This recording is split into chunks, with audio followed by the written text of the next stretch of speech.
eardrops. She would cry. It was so hard. So yeah, if you have not done the paracetamol for your baby before, remember, if you need to do it extremely slowly, and the trick is to aim it at the side of your mouth or under the tongue. Try to get it from the side or under the tongue. I think it doesn't hit as much taste buds that way and is slightly more bearable. So that was Saturday night, 39.3. On Sunday, fever still persists, and we decide to bring her to the doctor. The doctor suspects COVID, but we did a small nose swab and it was negative. So we're like, sure, she's fine. Do note that we have 3 other family members in our household who have tested COVID positive in the same past few days, but we didn't think that he had come into close contact, so she seemed fine. But the doctor told us that this would only be the start and it would get worse. So we would just need to monitor and see if it worsens. Maybe we come back. If it gets well, all fine and good. It did not. On Sunday, fever went away in the morning. Was great news. But no, sometimes things have to get worse to get better.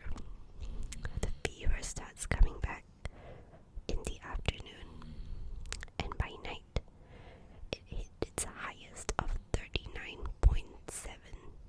This time she vomited twice, even without the paracetamol. We knew we had to go to the emergency.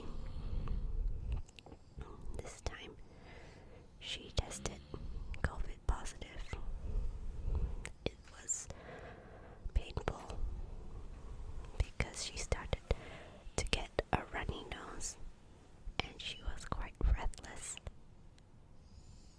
She had difficulty breathing with her mouth closed, so this made drinking milk quite challenging because I figured she could only take about 8 gulps. I would count 1, 2, 3, 4, 5, 6, 7, 8, and then break the latch from the bottle to let her catch her breath. So we took 3 times as slow to finish 1 bottle of milk. At the emergency department,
to sponge her to keep her temperature down. Good news is what I heard from friends is that babies and children recover from COVID much faster than adults. They kind of do a fast and furious recovery compared to the slow long-drawn process for adults. So they tend to get the high fever, the intense coughing, runny nose for maybe at most 3 days.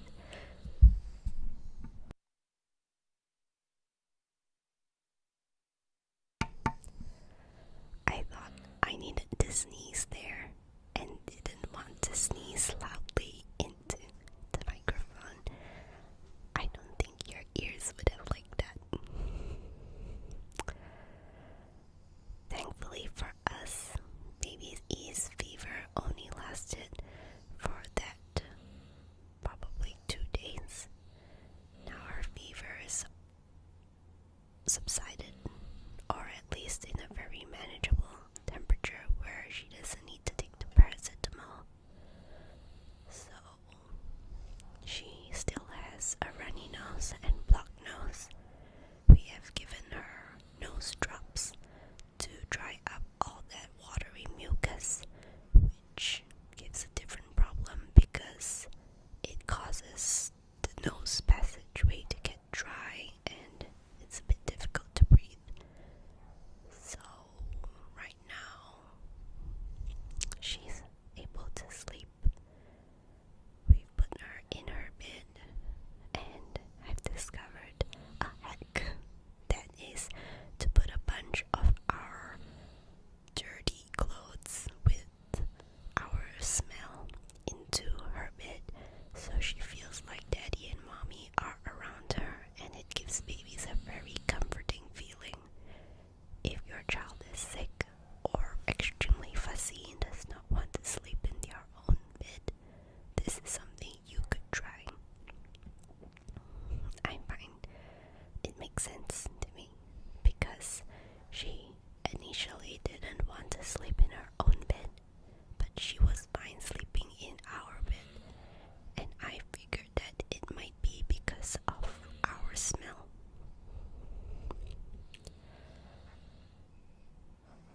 Lastly, because of all the medicine and the nose swabbing that baby E had to do, I'm pretty sure she just felt general discomfort the entire day.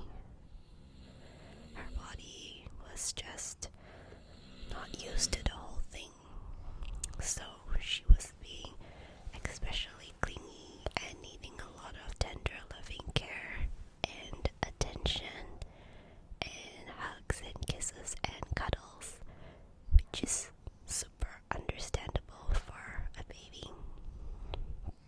So even though it was extremely tiring, I really enjoyed having to spend all that love and attention on her, and I think telling myself that this is what she especially needs right now, the TLC from daddy and mommy, is what made me feel a lot better about being so tired.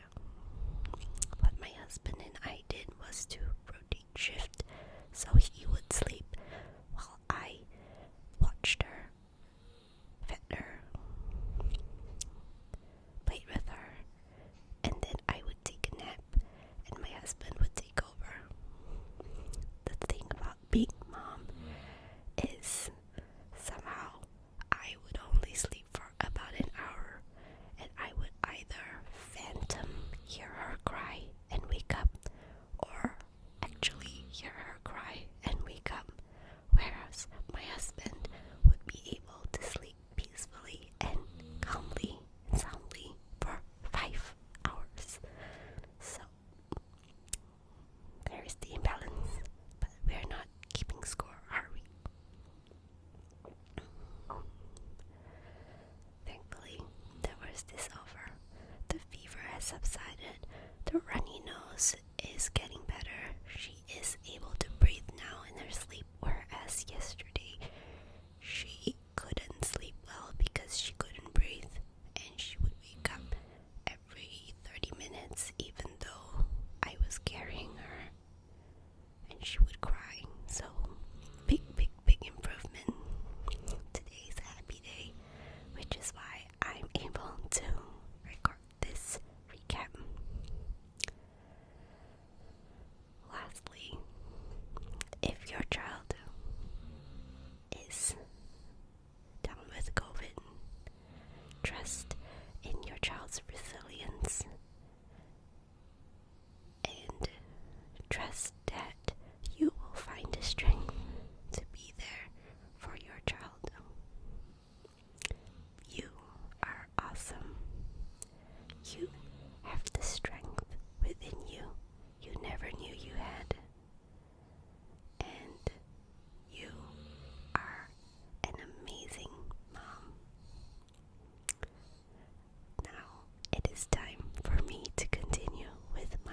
has been